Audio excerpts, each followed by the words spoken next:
इस लेक्चर के अंदर आज हम पढ़ने वाले हैं क्रांतिक न्यूनतम प्रयत्न सिद्धांत, वह भी लेक्चर का पार्ट 1 पहले ही हम आपको पढ़ा चुके हैं।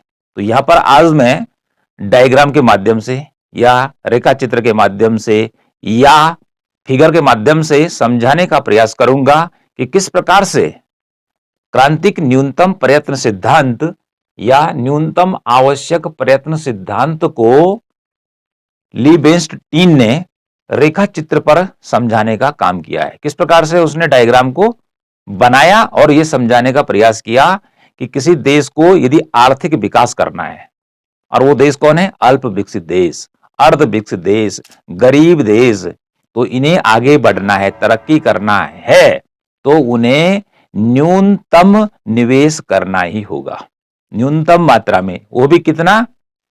इतना कम भी नहीं होना चाहिए कि जिससे विकास हो ही ना सके।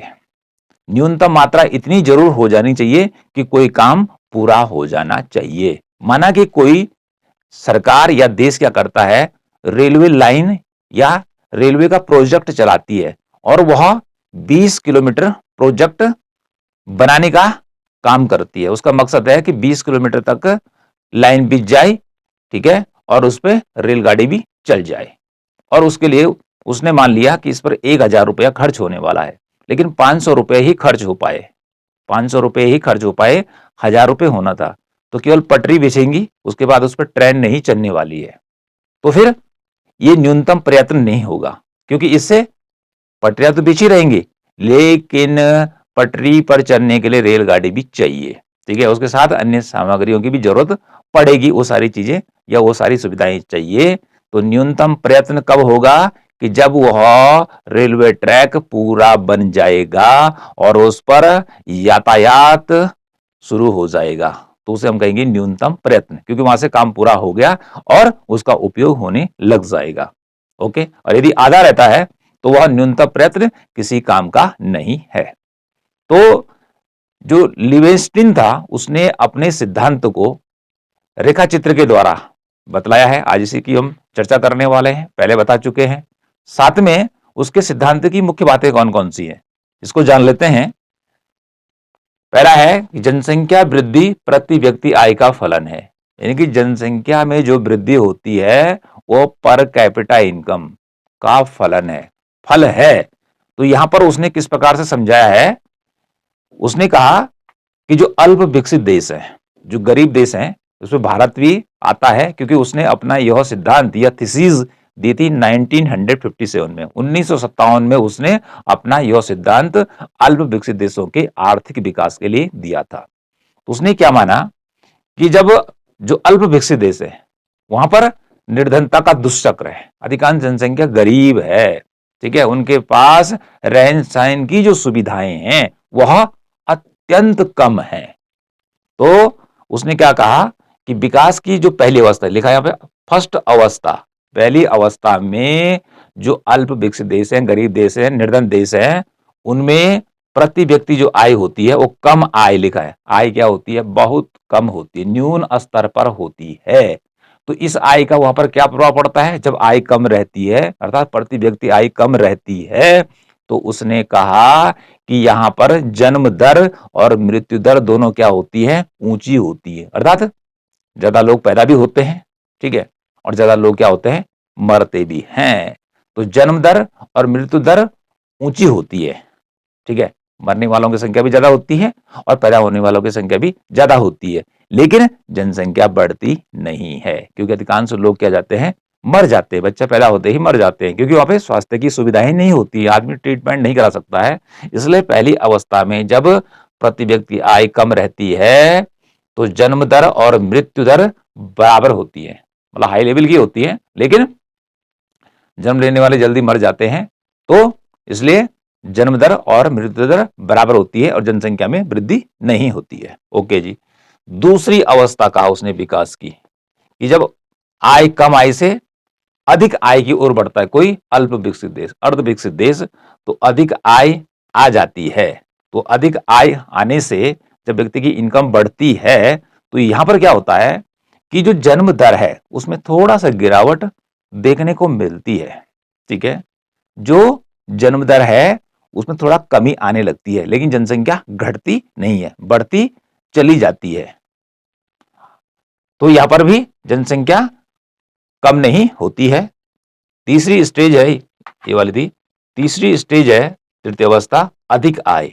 जब देश के लोगों की प्रति व्यक्ति आय ज्यादा बढ़ जाती है, ठीक है, ज्यादा बढ़ जाती है, तो ऐसी स्थिति में क्या होता है कि परिवार का जो भरण पोषण है उसका खर्चा बढ़ जाता है, बच्चों को ज्यादा सुविधाएं देनी पड़ती हैं, तो लागत बढ़ जाती है।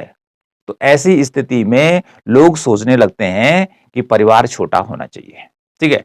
तो यहां से मतलब जब प्रति व्यक्ति आय और अधिक हो जाती है, पहले कम आय से फिर अधिक आय फिर और अधिक हो जाती है, तो यहां पर आदमी सोचने लगते हैं कि परिवार छोटा होना चाहिए, क्योंकि शिक्षा पर ज्यादा पैसा खर्च करना पड़ता है, बच्चों की पढ़ाई लिखाई पर ज्यादा खर्च करना पड़ता है।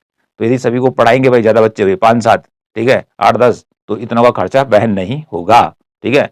या खाने पीने की जो चीजें होती है वो महंगी हो जाती है, क्योंकि आय बढ़ने के साथ साथ वस्तुएं भी क्या होती है, महंगी होती चली जाती हैं। तो ऐसी स्थिति में जब वह बड़े परिवार का भरण पोषण नहीं कर पाता है, तो यहाँ पर तृतीय स्टेज में वह जनसंख्या या परिवार को छोटा करने की बात सोचने लगता है। यदि देश कोई क्या होता है, चौथी अवस्था में पहुंचता है आर्थिक विकास की, तो पर कैपिटा इनकम जो होती है वो बहुत अधिक हो जाती है, ठीक है जी।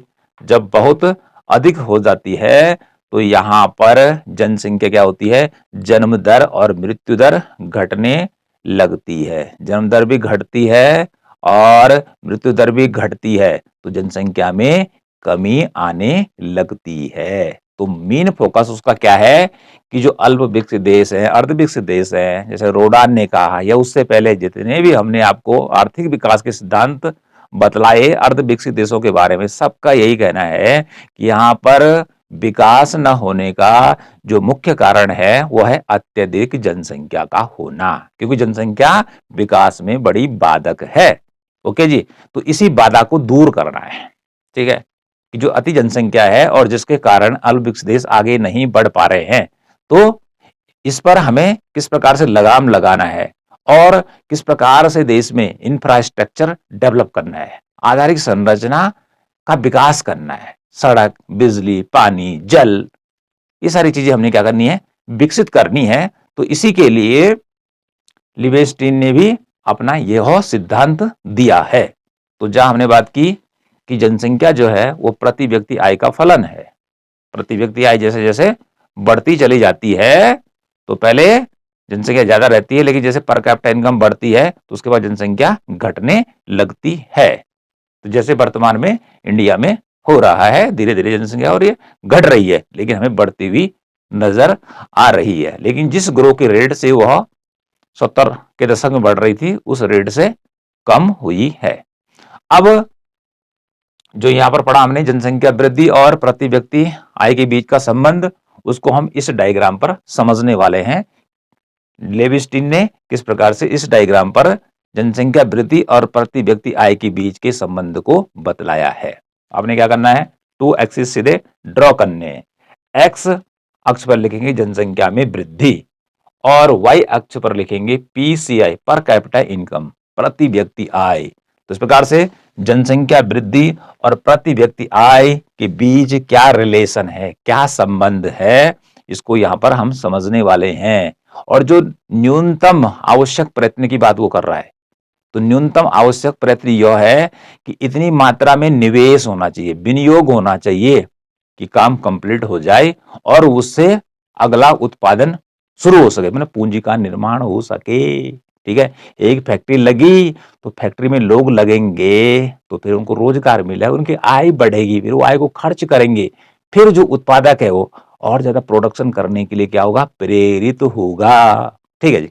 अब यहां पे देखिए, अब क्या करना है आपने, यहां पे देखिए ये वाला जो लाइन है आपने सीधे इसको ड्रॉ कर देना है, ठीक। ये जो लाइन है ये आपने ड्रॉ करनी है, इसमें कोई ज्यादा दिमाग लगाने की जरूरत नहीं है। यहां से ड्रॉ कर दीजिए दूसरी लाइन इसके, ठीक है, यहां से क्रॉस करते हुए ऊपर को उल्टा कर दीजिए, ठीक है, एक उल्टी लाइन और एक उल्टी लाइन। यहां पर देखिए, यहां पर और यहां पर दोनों जो लाइनें हैं एक दूसरे को क्या कर रही हैं, काट रही, एक दूसरे के बराबर हो जा रही हैं, इसलिए यहां पर भी संतुलन का बिंदु है और यहां पर भी संतुलन का बिंदु है। तो यहां पर जो संतुलन का बिंदु है, ठीक है, ए पॉइंट लिखा है क्योंकि यहां पर जो ये ऊपर वाली लाइन है जिसमें मेरा ये पी लिखा है, ये दर्शा रही है, अर्थात ये वाला जो वक्र है ये दिखा रहा है प्रति व्यक्ति आय को, पर कैपिटा इनकम को, और ये नीचे वाली जो लाइन जा रही है यहां से क्रॉस करके ऊपर क्या आएगी, एन, एन दिखा रही है यहां पर जनसंख्या वृद्धि को, ठीक है, जनसंख्या को दिखला रही है। तो प्रकार से दो लाइनें हैं, एन दिखा रही है जनसंख्या वृद्धि को और पी दिखा रही है प्रति व्यक्ति आय को।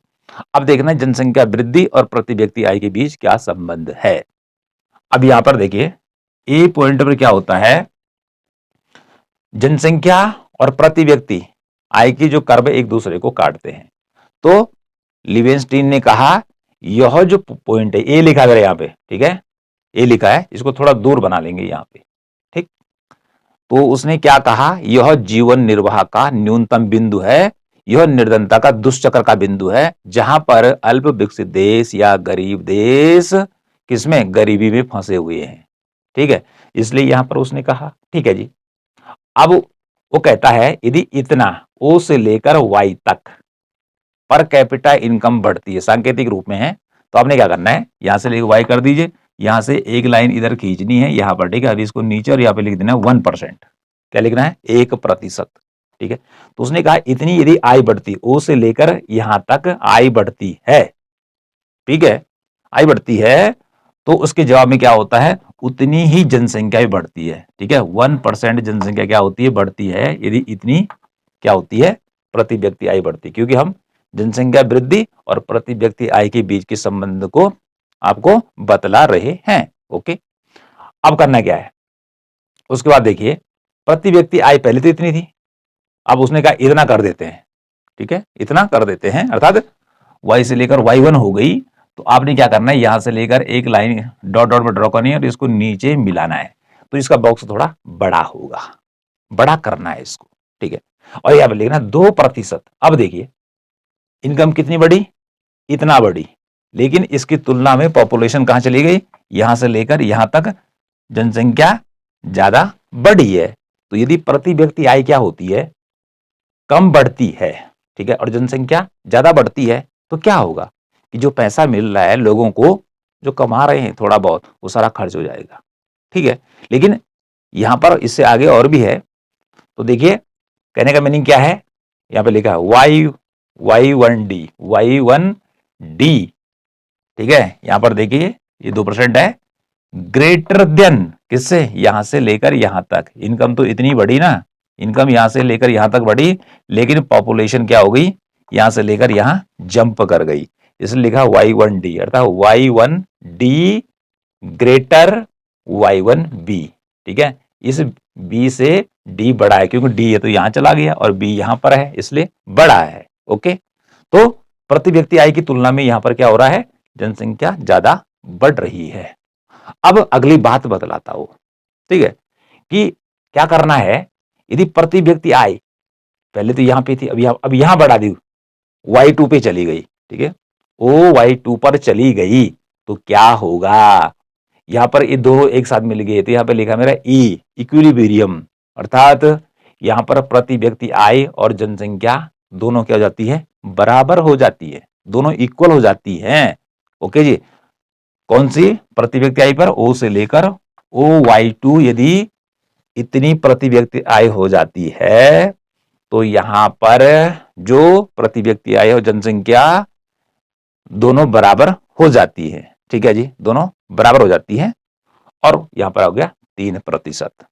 तो उसने कहा जो ई पॉइंट है या Y2 जो आय का स्तर है, इसको कहा उसने जीव वैज्ञानिक सीमा, इसके बाद क्या होता है कि प्रति व्यक्ति आय यहां तक आ जाती है, तो इसके बाद जनसंख्या क्या होती है, घटती है, इसलिए इसका मुंह इधर को कर दिया, ठीक है, ये इधर को आ जाएगा, ठीक है, तो फिर इसको नीचे खींचेंगे तो जनसंख्या पीछे की ओर आएगी, घटेगी, लेकिन इसके आगे जनसंख्या तो घटेगी, लेकिन प्रति व्यक्ति आय बढ़ने लग जाएगी, राष्ट्रीय आय बढ़ने लग जाएगी।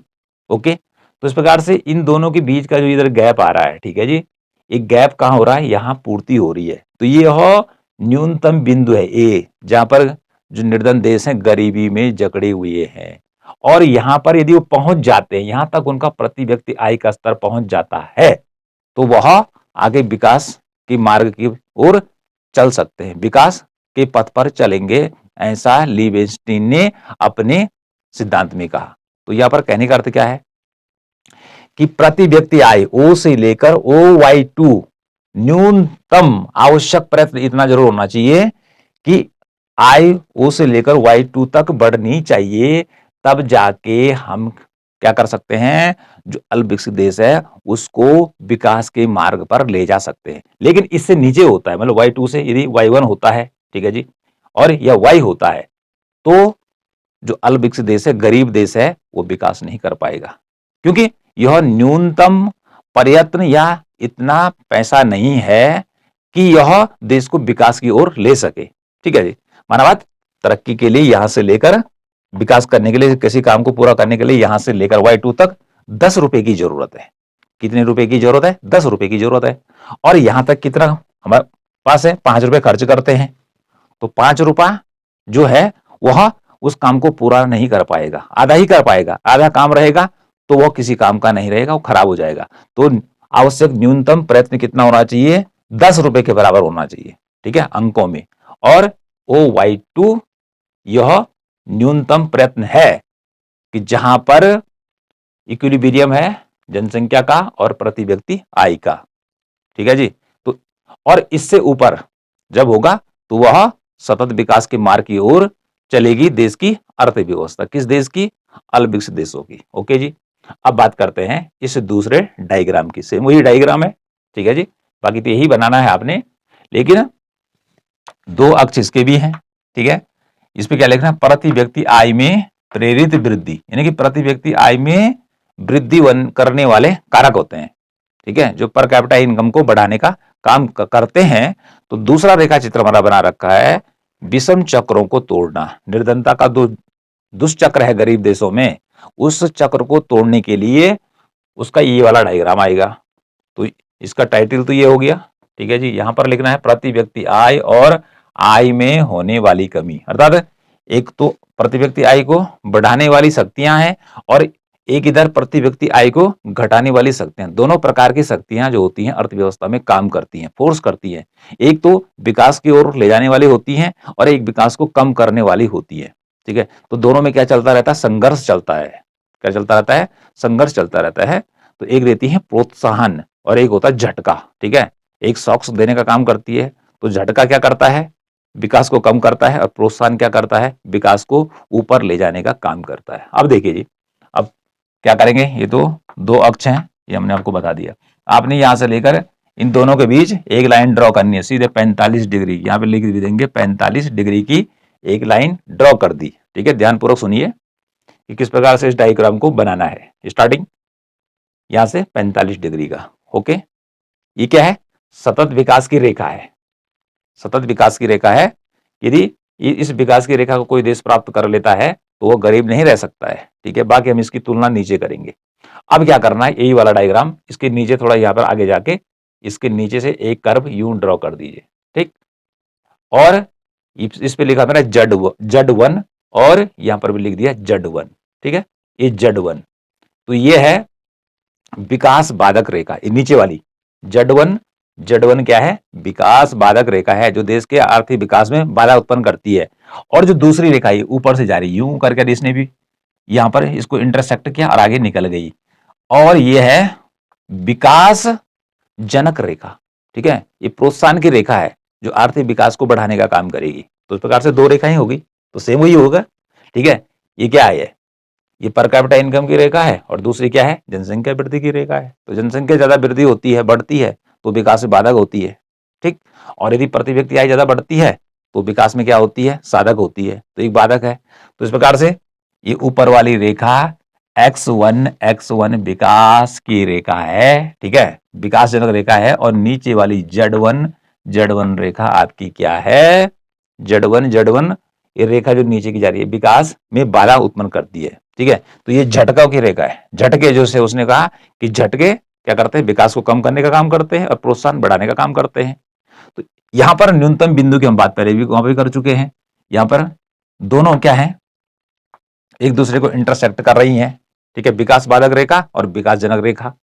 तो ऐसी स्थिति यहां पर जो है वह गरीब देशों की सबसे निम्न अवस्था है कि जहां पर कि गरीबी का भीषण दुष्चक्र है। यहां पर वो देश खड़े हैं। अब इससे आगे वो बता रहा है कैसे विकास करना है। तो आप क्या करिए, इसको यहां से एक लाइन यूं ड्रॉ कर दीजिए, यहां तक ले जाइए, ठीक है जी। और यहां पर लिख दीजिए वाई। वाई क्या दिखा रहा है, प्रति व्यक्ति आय को दिखा रहा है, पर कैपिटा इनकम को दिखा रहा है। वो कह रहा है कि यदि इतनी प्रति व्यक्ति आय होती है, ठीक है, तो यहां पर संतुलन का बिंदु है। ओके, संतुलन का बिंदु है। अभी ये कहता है आगे देखिए कि देश को यदि विकास करना है तो हमने कहा क्या चाहिए उसको, क्रांतिक न्यूनतम प्रयत्न, यानी कि निवेश की एक न्यूनतम मात्रा जरूर लगानी पड़ेगी। उससे कम लगाते हैं तो विकास नहीं होगा। तो न्यूनतम मात्रा ओ से लेकर के तक है भाई, ठीक है, ओ से लेकर के तक है, तब जाके यहां पर ये जी पॉइंट पे एक दूसरे के बराबर हो रहे हैं। ओ से लेकर के तक है, ठीक है। तो यहां पर तो बता दिया कि न्यूनतम बिंदु है। अभी यहां आएंगे हम, ठीक है।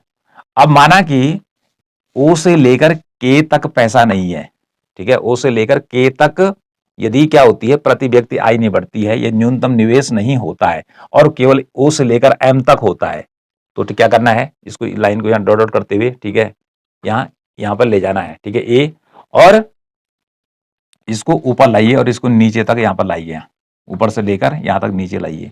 तो क्या असर पड़ेगा, यदि इतना निवेश होता है, चाहिए तो इतना काम करने कंप्लीट करने के लिए ओ के तक निवेश चाहिए न्यूनतम मात्रा में, तब जाके क्या होगा, पर कैपिटा इनकम बढ़ेगी, देश का आर्थिक विकास होगा। लेकिन यदि इसे ओ एम तक होता है, इतना कम होता है, तो क्या होगा, देखो इस रेखा को इसके ऊपर से मिलाना है, इसकी तुलना करना है, यहां पर देखना है ए और एफ। ए एफ क्या है, ये विकास वर्धक रेखा है, विकास जनक रेखा, ये विकास की रेखा है। यहां पर देखिए ए एफ, इसका अंतर देखिए, और फिर ए और बी का अंतर देखिए, तो विकासजनक ए एफ क्या है, कम है, जबकि ए से लेकर बी क्या है, ज्यादा है, अर्थात बाधा ज्यादा उत्पन्न हो रही है। बाधा क्या है, ज्यादा है, और विकास क्या है, कम हो रहा है। तो इसका मतलब हो गया कि जो ए बी है वह ग्रेटर देन ए एफ से ज्यादा है। विकास ए से लेकर बी तक इतनी बाधा है, ठीक है, और विकास इतना हो रहा है। तो फिर क्या बताया उसने, उसने कहा यहां पर विकास नहीं होगा इतने करने से। उन्होंने कहा फुल विकास कब होगा, जब ओ से लेकर के तक आप क्या करोगे, निवेश करोगे न्यूनतम मात्रा में, ठीक है, यहां से लेकर यहां तक। तो ये इसको यहां बढ़ा दीजिए, यहां पर जी पॉइंट हुआ, इन दोनों ने एक दूसरे को इंटरसेक्ट कर दिया, जैसे यहां पर सेम हुई है। तो यहां पर क्या होगा, ये संतुलन का बिंदु है, ठीक है। तो इतनी मात्रा में यदि ओ से लेकर के तक निवेश करते हैं तो क्या होगा, यहां से इतना निवेश होना ही चाहिए, और इतना हो गया तो अल्प विकसित देश आगे विकास, सतत विकास की ओर बढ़ेंगे। ओके, तो जी पॉइंट से ऊपर यदि चले जाते हैं तो फिर जनसंख्या पीछे की ओर आएगी, जनसंख्या घटेगी, ठीक है, और ये विकास का मार्ग यदि हम उसको ऊपर से नीचे ड्रैग कर दे तो ये आगे की ओर बढ़ता चला जाएगा। ओके, और यदि क्या होता है, यहां से लेकर इतना ही पैसा लगाया जाता है तो क्या होगा, वो विकास नहीं करेगा, ठीक है, ये से यहां से एक सीढ़ी नीचे उतरेगा, ठीक है, कम विकास, फिर बैक होगा, फिर कम विकास, और फिर वहीं पहुंच जाएगा जहां गरीब था, ठीक है, ए से पहुंचेगा बी, बी से पहुंचेगा सी, सी से नीचे डी, और फिर यहीं जहां पे फंस जाएगा। ठीक, कहां तक, यदि ओ एम निवेश किया जाता है तो न्यूनतम मात्रा में कितना निवेश करना भाई, ओ के तक, कितना करना है, ओ के तक। यदि प्रति व्यक्ति आय बढ़ जाती है, ठीक है, तो समझ लीजिए कि जी पॉइंट पर जहां पर ये दोनों रेखाएं, विकास वाली रेखा और विकास में बाधा डालने वाली रेखा इंटरसेक्ट कर रही हैं, तो ये संतुलन का बिंदु है, ठीक है जी, इतना होना ही चाहिए। और इससे ऊपर यदि हो जाता है तो फिर और ज्यादा विकास अर्ध विकसित देश करेंगे, ऐसा उसने बताया है। तो इस प्रकार से इसको समझना है, ठीक है जी। तो इसको यहां मिला दीजिए, इसको यहां मिला दीजिए, इस प्रकार से, ठीक है, ए बी सी डी बन जाएगा। तो हमने बता दिया कि जो बीच का जो अंतर देखा जा रहा है, ठीक है जी, इसको देखा जा रहा है। तो कुल मिला के कम निवेश करने पर, न्यूनतम मात्रा से कम निवेश करने पर अल्प विकसित देश आगे नहीं बढ़ सकते हैं। इसलिए उसने बताया इतना निवेश ओके तक होना ही होना जरूरी है, तब जाके यहां पर जो जीव वैज्ञानिक सीमा है 3% की, ठीक है जी, इसको संतुलन का बिंदु का है, और इतना निवेश यदि हो जाता है तो फिर पर कैपिटा इनकम या प्रति व्यक्ति आय अल्प विकसित देशों की बढ़ने लग जाएगी और वो तरक्की के मार्ग पर चलने लगेंगे। तो इस प्रकार से ये हमारा दूसरा डायग्राम हो गया। ठीक है जी, यही वाला है सेम, लेकिन थोड़ा अंतर है। इससे हम तुलना कर रहे हैं। ठीक है, ये जो हमारी सतत विकास की रेखा है इससे तुलना की गई है, तो इसको बना दीजिए, क्या दिक्कत है। एक इधर बन गया, एक इधर से बन गया। ठीक है, यहां तक तो न्यूनतम मात्रा में निवेश होना चाहिए, तभी जाके कोई अल्प विकसित देश विकास करेगा। यहां तक करता है तो ये तो गरीबी का है, ये तो गरीब इतने में तो जी रहे हैं, लेकिन उसने विकास के लिए बताया कि न्यूनतम मात्रा में यहां तक, अर्थात यहां से लेकर यहां तक निवेश होना चाहिए, तब जाके जो अल्प विकसित देश हैं वो विकास की ओर जा सकते हैं। अगला देखिए, निवेश की मात्रा के ऊपर भी उसने बात की, क्योंकि रोडान ने कहा था कि बड़े धक्के का सिद्धांत, कि बड़ा पैसा खर्च कीजिए, लेकिन करना कहां से भाई। जो गरीब जो देश हैं उनके पास इतनी आय ही नहीं है, इतनी बचत ही नहीं है कि वो ज्यादा पैसा खर्च कर सके। ठीक है, तो यहां पर इसीलिए लिवेस्टीन ने क्या कहा कि कम राशि खर्च कीजिए। ठीक है, कम पैसा जितना तुम्हारे पास है, लेकिन इतना कम भी मत करना कि ऊंट के मुंह में जीरा हो जाए। ठीक है, कि प्यास लगी है एक गिलास की और एक चम्मच पानी दे दिया, तो क्या प्यास बुझ पाएगी? नहीं बुझ पाएगी ना। एक गिलास पानी तो पीना ही पीना है भाई, तभी जाके क्या होगा, प्यास हमारी पूरी होगी। तो अब उसने कहा कि आवश्यक निवेश, निवेश कितना होना चाहिए। अब वो कहता है कि यदि हो सकता है भाई किसी देश के पास इतना पैसा नहीं है कि वह एक मुश्त पैसा खर्च कर सके। ठीक है, यदि 1 लाख रुपए की जरूरत है काम को करने के लिए, तो 1 लाख रुपए नहीं कर सकता खर्च। ठीक है, उसने कहा 80,000 हैं तो उसको करो भाई, 80,000 से भी काम चल सकता है। तो इसी को हम यहाँ पे समझने वाले हैं। आवश्यक निवेश की मात्रा में दो चीजें आती हैं कि निवेश की मात्रा कितनी हो। ठीक है, और दूसरा आता है निवेश एक मुश्त किया जाए या टुकड़ों में, कि निवेश की मात्रा कितनी हो। तो निवेश की मात्रा न्यूनतम इतनी जरूर होनी चाहिए कि जो विकास कर सके, जिससे कोई काम पूरा हो सके। यदि कार बनानी है तो कार ऐसी नहीं कि कार का ढांचा ही ढांचा बना, पूरी कार बनानी है, तब जाके बिकेगी वो। ठीक है, तब पैसा कमाया जाएगा। ओके, तो निवेश की मात्रा इतनी होनी चाहिए कि जिससे कि कोई विकास का काम पूरा हो सके, आधा छूटा नहीं। ओके, ये है उसका मतलब। दूसरा है कि क्या निवेश एक मुश्त किया जाए टुकड़ों में, तो इसमें उसने कहा कि एक मुश्त करते हैं तो बहुत अच्छी बात है।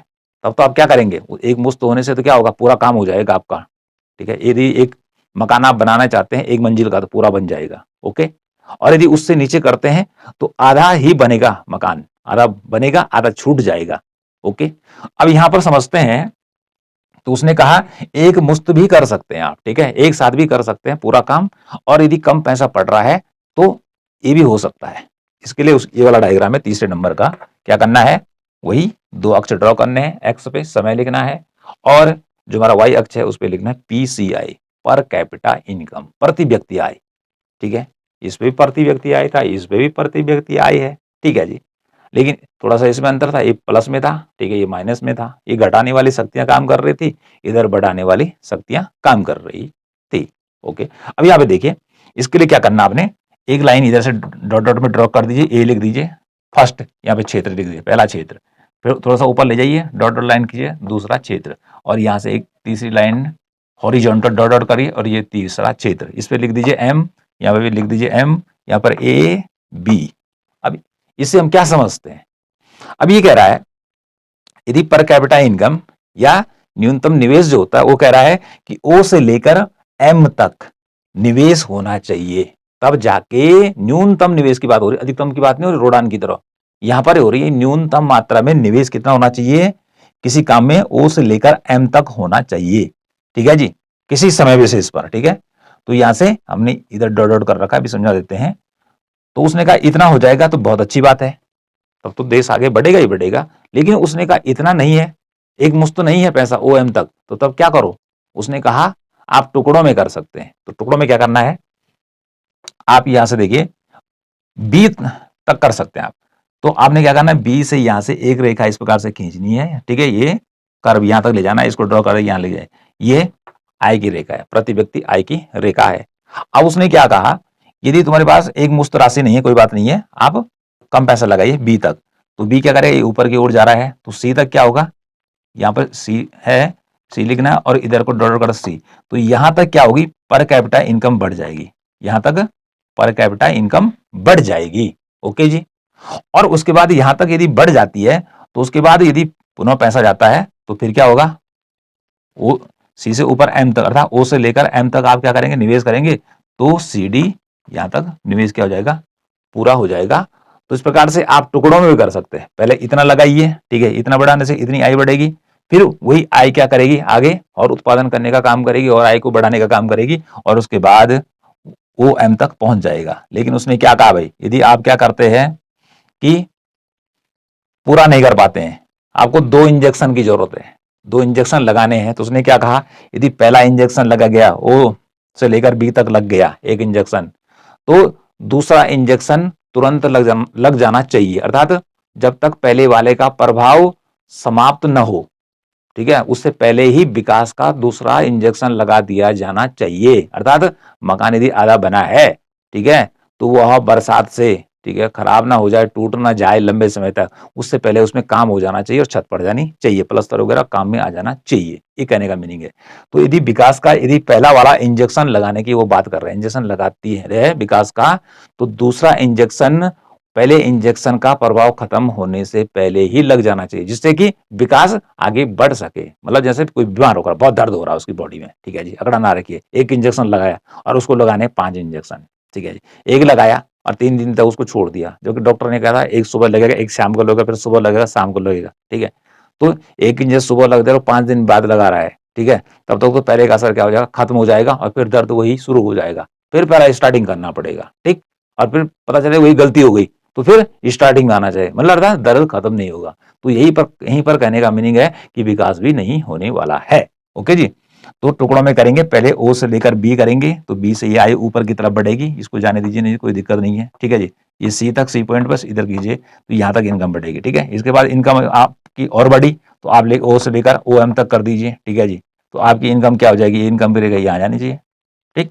तो इस प्रकार से आप टुकड़ों में भी कर सकते हैं और एक मुश्त में भी कर सकते हैं। ऐसा किसने कहा, ऐसा कहा है ली बेंस्टीन ने अपने क्रांतिक न्यूनतम प्रयत्न सिद्धांत में। तो इस प्रकार से आज हमने 3 डायग्राम के माध्यम से आपको समझाने का काम किया। क्या काम किया कि पहला डायग्राम ये वाला, फिर दूसरा ये, तीसरा ये, तो कुल मिलाकर उसका जो सिद्धांत है यह क्या कहता है कि यदि अल्प विकसित देशों को विकास करना है तो उन्हें एक न्यूनतम मात्रा में राशि विनियोग करनी पड़ेगी, मतलब पैसा लगाना ही पड़ेगा सड़कों के विकास में, जल के विकास में, शिक्षा के विकास में, रेल मार्गों के विकास में, तब जाके वह आगे बढ़ सकते हैं। इसके साथ ही यहां पर आता है, उसने कहा इतना पैसा आपके पास है ओ से लेकर बी तक, ठीक है, इससे इनकम इतनी जनरेट होती है, लेकिन एम तक नहीं पहुंच पाते इतना, ठीक है जी, आपको 100 रुपए की जरूरत है, ठीक है जी, आपके पास 80 रुपया है, तो 20 रुपए कहां से लाएंगे, तो कहता है कि विकास करने के लिए आप 20 रुपया विदेशों से उधार भी ले सकते हैं। क्या कर सकते हैं, उधार भी ले सकते हैं, यदि आपको उधार मिल जाता है तो।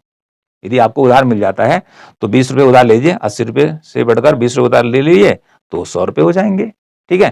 तो फिर आप न्यूनतम मात्रा में निवेश कर पाएंगे ओ से लेकर एम तक और आपका काम कंप्लीट होगा। तो इस प्रकार से आप जो गरीबी का जंजाल है अल्प विकसित देशों में फैला हुआ, उससे आप क्या कर सकते हैं, आगे की ओर बढ़ सकते हैं। तो इस प्रकार से ये हुआ हमारा लिवेंस्टीन का क्रांतिक न्यूनतम प्रयत्न सिद्धांत। बहुत सारी बातें इसके अंदर हैं, उतनी हमने डिस्कस नहीं की है, हमने मेन बिंदु यहाँ पर ले लिए हैं और मेन जो हमारा रहता है वो रहता है डायग्राम, ठीक है, कि डायग्राम बनाना थोड़ा कठिन होता है, लेकिन यदि आप बार बार अभ्यास करते रहें तो इतना कठिन भी नहीं है कि आप बना ही नहीं पाए। तो आज हमने आपको क्या बताया, आज हमने आपको बताया कि जो लेविस्टीन का क्रांतिक न्यूनतम प्रयत्न सिद्धांत है उसको डायग्राम पर कैसे उसने दर्शाया